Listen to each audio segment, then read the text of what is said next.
Bin da, wie gesagt, wirklich alles wunderbar. Den Scheiß, den ich hier bringe, ist mein Hobby. Assalamualaikum adik-adik hebat dan salam sejahtera untuk kita semua. Hari ini kita akan mempelajari tematik kelas 4, tema 1, indahnya kebersamaan, subtema 1, pembelajaran 3. Permainan tradisional, apa yang ada di daerahmu? Bagaimana cara memainkannya? Hari ini kamu akan mengenal dan mencoba beberapa permainan tradisional. Tahukah kamu bahwa Indonesia juga kaya dengan permainan tradisional? Pasti kalian pernah bermain benteng-bentengan kan?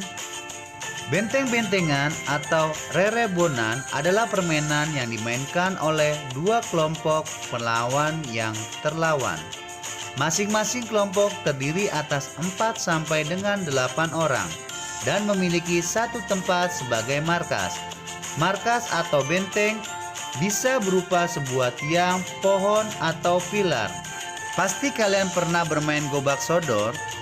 Permainan gobak sodor atau galah asin atau galasin dilakukan di lapangan.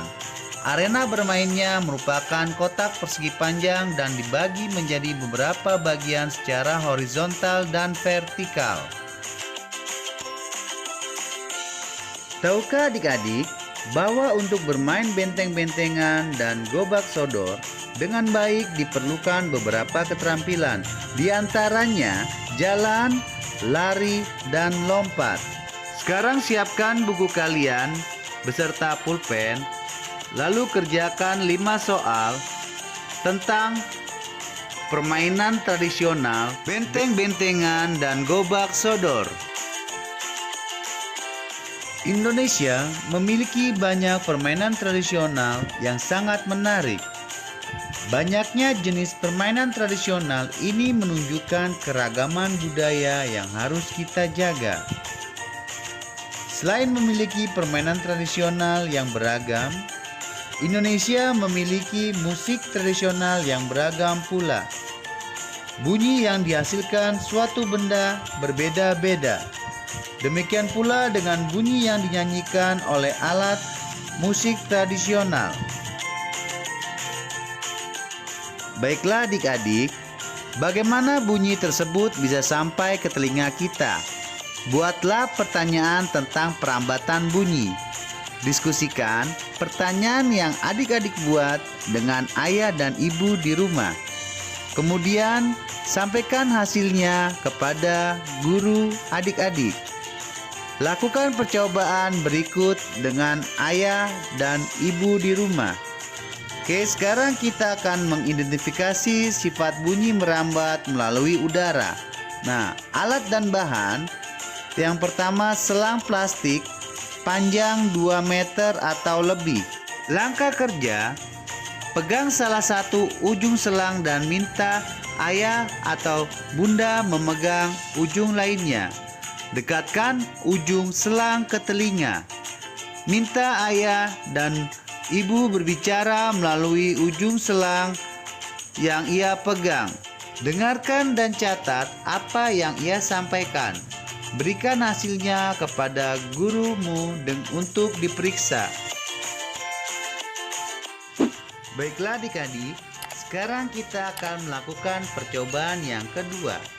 Kita siapkan bahan-bahannya: gelas plastik 4 buah, benang kasur, paku. Minta bantuan kepada ayah atau ibu dan ucapkan kata tolong. Oke, sekarang adik-adik, langkah kerjanya, buatlah satu lubang kecil dengan ujung paku di tengah dasar gelas plastik. Lalu potong tali kasur sepanjang 2-3 meter. Masukkan benang ke dalam gelas plastik melalui lubang kecil. Buatlah simpul agar tidak terlepas. Berbicaralah dengan ayah atau ibu adik-adik melalui telepon gelas plastik. Lepaskan benang dari gelas plastik.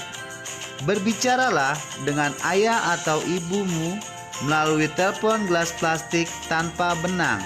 Dengarkan dan catat apa yang ia sampaikan. Berikan hasilnya kepada guru kalian untuk diperiksa. Baiklah adik-adik, sekarang kita akan melakukan percobaan ketiga. Sekarang siapkan ember besar, air, batu koral, koral kecil. Langkah kerjanya, isi ember dengan air hingga penuh, lalu masukkan corong ke dalam ember hingga bagian bawahnya terendam. Usahakan corongnya tidak menempel pada ember ya adik-adik. Ketuklah salah satu sisi ember dengan menggunakan batu secara perlahan. Sementara itu, dekatkan telingamu pada bagian atas corong. Dengarkan dan catat hasilnya. Tugas untuk adik-adik, isilah tabel berikut berdasarkan hasil percobaan yang sudah kalian lakukan pada percobaan pertama, percobaan kedua, percobaan ketiga, lalu media atau perantara perambatan bunyinya, lalu bunyi yang dihasilkan terdengar atau tidak terdengar, lalu berikan checklist pada kolom yang tersedia. Lalu tugas yang terakhir, melalui media apa saja bunyi dapat merambat sampai ke telinga kita? Media atau benda apakah yang digunakan untuk merambatkan bunyi? Apakah bunyi yang dihasilkan dari setiap media sama? Mengapa? Apa yang dapat kamu simpulkan tentang perambatan bunyi? Selamat mengerjakan. Apabila ingin meminta bantuan kepada ayah atau ibu, jangan lupa untuk ucapkan kata tolong. Klik tombol like, subscribe, komen, dan share. Wassalamualaikum warahmatullahi wabarakatuh.